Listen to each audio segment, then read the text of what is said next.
O que será que faz um professor de matemática ser realmente excelente? Parece uma pergunta simples, né? Mas a resposta, olha, é muito mais profunda e até surpreendente do que a gente costuma imaginar.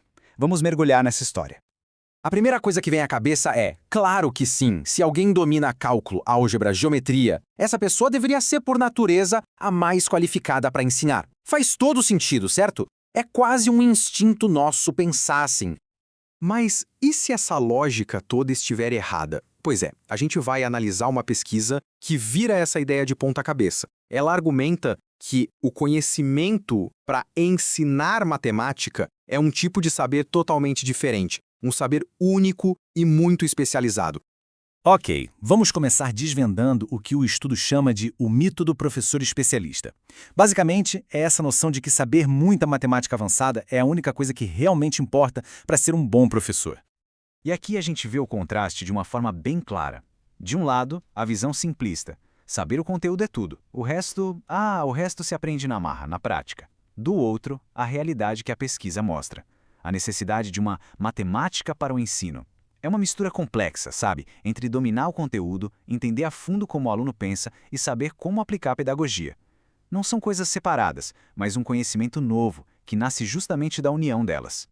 Tá, mas se o conhecimento precisa ser integrado, por que isso quase nunca acontece? A resposta está em como os professores são formados. Vamos dar uma olhada no problema central, uma formação que é, na verdade, toda a partida. O artigo usa um termo que parece complicado, quase tricotomia. Mas a ideia por trás é bem simples e, infelizmente, muito real. A formação do professor de matemática é dividida em 3 ilhas que mal se conversam. E aqui a gente visualiza bem essas 3 ilhas. Primeiro, a matemática da faculdade super teórica abstrata. Depois, a formação pedagógica, com aquelas teorias gerais que não se encaixam direito no conteúdo. E por fim, a prática lá na escola, o estágio, que muitas vezes parece um universo paralelo, desconectado de tudo que foi visto antes. O X da questão é esse: faltam pontes entre esses mundos. Mas como seria essa integração na vida real? O que acontece quando um professor consegue construir essas pontes? Vamos ver a arte da matemática do professor em ação, numa cena de sala de aula.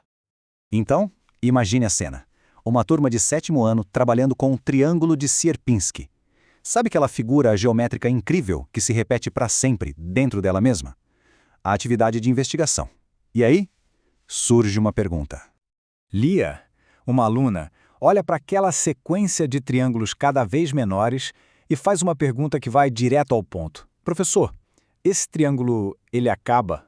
Na mesma hora, o Léo já responde. Ele está pensando no infinito, na possibilidade, na tecnologia. Para ele, é óbvio que o processo não tem fim. A discussão começa a pegar fogo.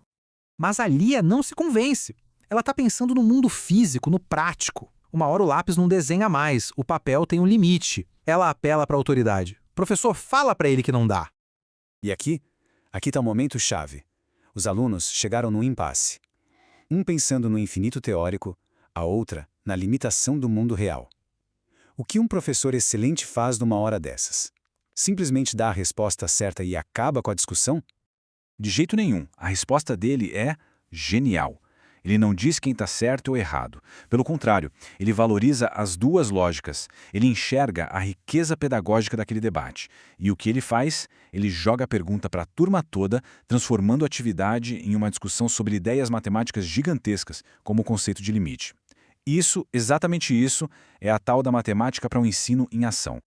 E o mais impressionante disso tudo é que essa desconexão na formação de professores, isso não é um problema novo. Longe disso. É uma questão que já tem mais de um século de debate. É impressionante ver que essa conversa não começou ontem. Essa linha do tempo mostra que há mais de 100 anos, grandes pensadores de Felix Klein a Deborah Ball estão apontando para o mesmo problema, o abismo entre saber matemática e saber ensinar matemática. E o problema continua aí, ecoando pelas décadas. Certo, então a gente já entendeu o mito, o problema da formação dividida e a história longa disso tudo. Agora, a parte mais importante. Como é que a gente conecta esses 3 mundos? Como se constrói essa ponte? A pesquisa sugere um caminho bem prático e poderoso. Primeiro, quebrar os muros, criando grupos colaborativos com gente de todas as áreas. Segundo, colocar a prática real da sala de aula no centro de tudo. E terceiro, talvez o mais importante, Fazer com que os futuros professores investiguem situações de ensino reais, como aquela do Triângulo de Sierpinski, como parte central da sua formação. Então, no final das contas, o ponto crucial é este. O objetivo muda completamente. Não é mais sobre simplesmente acumular conhecimento acadêmico. É sobre cultivar um tipo de saber diferente, uma compreensão profunda da matemática que foi feita para ser ensinada, que consegue antecipar as dúvidas dos alunos e que enxerga genialidade nos debates que acontecem na sala de aula. Isso tudo nos deixa com uma pergunta final para a gente pensar. A pesquisa mostra o problema e aponta um caminho. A questão que fica no ar é: como a gente pode, na prática, construir mais pontes e menos muros para garantir que a próxima geração de professores esteja preparada não só para saber matemática, mas para inspirar o pensamento matemático?